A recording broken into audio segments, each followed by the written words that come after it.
Hello everyone! We're gonna test a Jello recipe. It's time for Jello Tester. This recipe was brought to my attention by a friend. A lot of people have been sending me Jello recipes. I do have a backlog. It is a cream cheese cucumber ring. You heard me correctly. Cream cheese cucumber ring. I did print the recipe because I'm using my phone to film this video. 2 tablespoons unflavored gelatin, 1/4 cup of cold water, 1/2 cup to 3/4 of a cup of boiling water, 2 to 4 tablespoons of sugar, 1/2 teaspoon of salt, 2 to 3 tablespoons of lemon juice. There's a lot of ranges in this recipe and I don't know why that is. 1 teaspoon of onion, grated.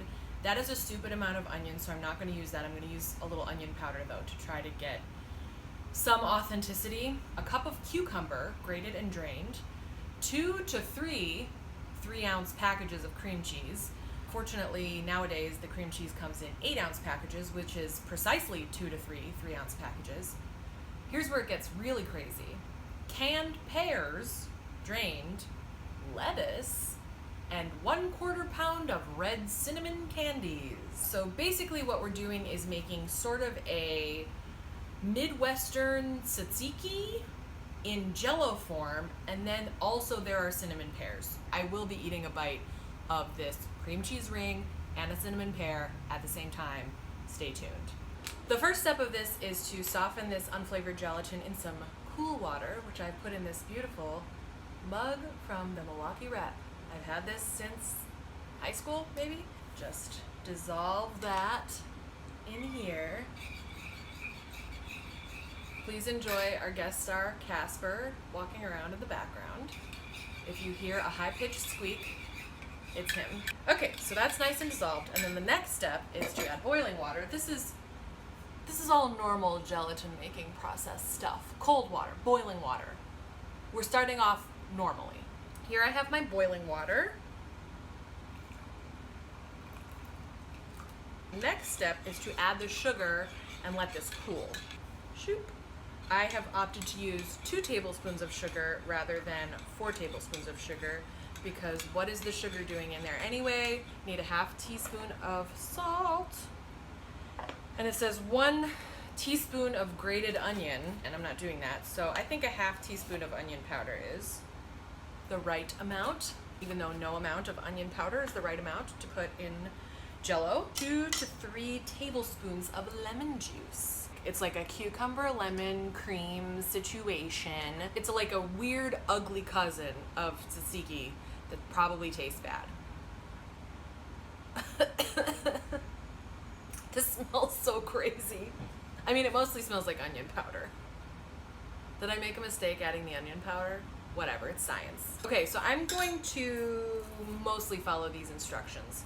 It says to soften the cream cheese with some of the gelatin mixture and then beat the rest of it with an egg beater. Here's what I'm questioning. I have this grated cucumber, and what they want me to do is beat it with an egg beater, which seems, I don't know how well that's gonna work. We're just gonna mix it all together and see what happens. Sorry, it's not a perfect experiment. Okay, so what I've done here is this is the gelatin and the other stuff that was in the gelatin and the cucumber. We take some of this to mix with the cream cheese. I'm going to beat the gelatin cucumber mixture with an egg beater, which is what it says to do in the recipe, and hope that the cucumber was cold enough to sort of like firm up the gelatin a little bit. We'll see. Here it goes, mixing. Well, it did get foamy. So I guess it worked. It says combine with the cream cheese mixture, which that could mean any number of things. Maybe I'll just use the mixer again. It did splatter a lot of places. I think our mixer is just very high powered. It looks truly terrible. It smells okay, actually. It mostly smells like cream cheese. I am a person who, when I was a child, I would just eat cream cheese by itself. So that's what you're dealing with. I'm gonna put this in a mold and pop it in the fridge, and we'll come back later and see how it turned out. The way the cinnamon pears are prepared is the pear juice goes in a saucepan. You add the cinnamon candy until the candy is dissolved, and then you put the pears in the juice with the cinnamon candy, and then you have like red pears or something. I'm 100% sure I was supposed to get red hots, but they did not have them at my grocery store, so we have ended up with hot tamales, which are like Mike and Ike's, but cinnamon. Maybe it'll work. It's still all just like fucking corn syrup and sugar. This is all a stupid experiment. I also think it's very weird that they gave the amount of cinnamon candy that you're supposed to put in this recipe in pounds. This is a 1/4 pound, which sounds crazy. It's 4 ounces. This box is 5 ounces. It's not actually crazy, but it does sound crazy to be like, I need a 1/4 pound of cinnamon candies. Wow. Units of measurement. Really, really wild.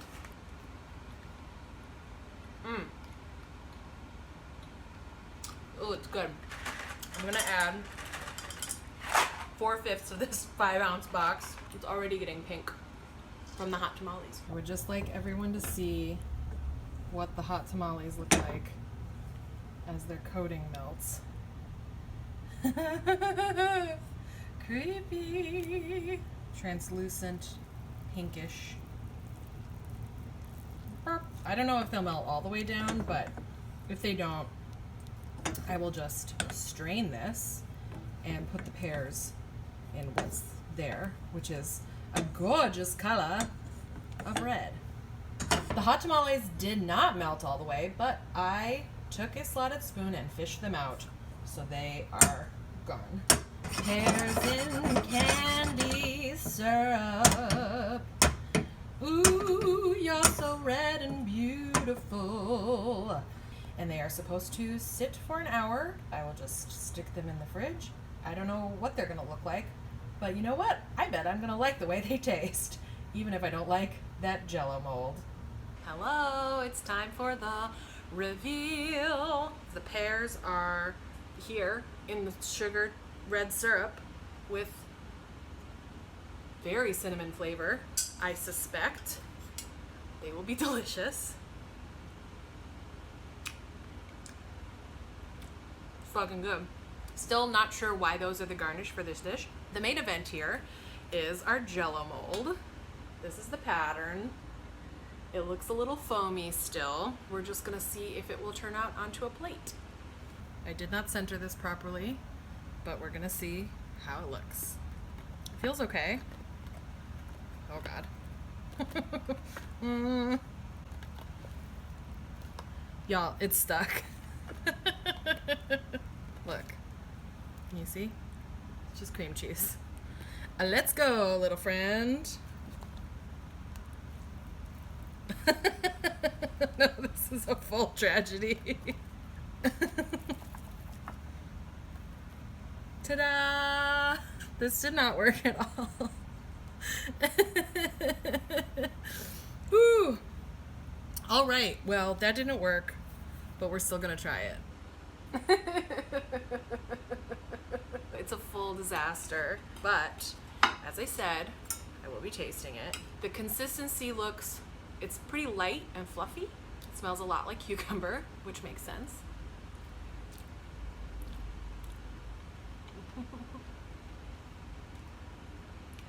Honestly, this is good. It didn't need the sugar. I feel like I made the right choice with the onion powder, frankly. I'm gonna put it on a cracker and see how that is.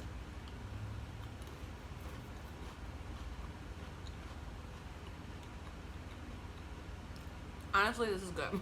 Did you ever have that party appetizer that was just a layer of cream cheese and a layer of cocktail sauce and a layer of like tiny shrimps, and then you ate it with Ritz crackers? This reminds me of that somehow, even though there's no shrimps. The gelatin is just there to make it be molded into a mold, which clearly didn't work. But the rest of the stuff in it is like, I don't know, stuff I like. So I'm a little surprised, but I'm not that surprised. Leave the sugar out. Maybe it needs a little more salt. Otherwise, you don't even put the gelatin in. Don't bother with the gelatin. Oh God, I almost spilled the cinnamon pears everywhere. Here they are together. That was not as bad as I thought it was gonna be. I'm not gonna do it on purpose, but it was okay. And I will eat these cinnamon pears. Cucumber cream cheese ring. I'm giving it a thumbs up.